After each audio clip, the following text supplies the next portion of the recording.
At the southern end of the Avenue of the Sphinxes, nearly 3 kilometers from Karnak, stands the second jewel of ancient Thebes, the Temple of Luxor.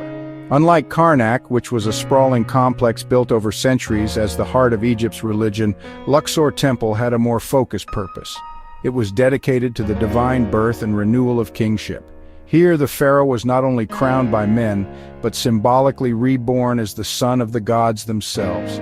The temple was begun under Amenhotep III in the 14th century BC, one of Egypt's greatest builders. Later, Tutankhamun, Horemheb, and above all Ramses II added their own touches, leaving colossal statues, towering obelisks, and grand courtyards.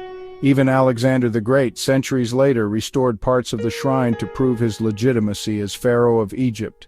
When you walk into Luxor Temple, you are greeted by colossal seated statues of Ramses II, guardians of the entrance. Once, 2 giant obelisks stood before the gate. Today, only one remains, its twin standing in Paris at the Place de la Concorde.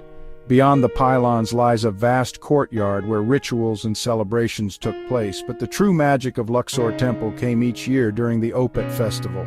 In this sacred procession, statues of Amun, Mut, and Khonsu were carried from Karnak down the Avenue of the Sphinxes to Luxor Temple.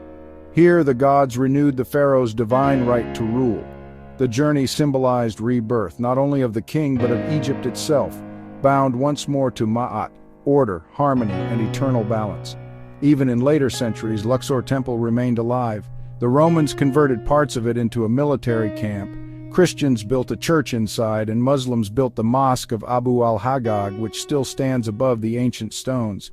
Layer upon layer, the temple tells the story of Egypt across 3,000 years. So while Karnak represented the gods and their cosmic power, Luxor represented the pharaoh's earthly and divine authority. Together, connected by the Avenue of the Sphinxes, these 2 temples formed the beating heart of Thebes, where gods and kings met in a sacred union.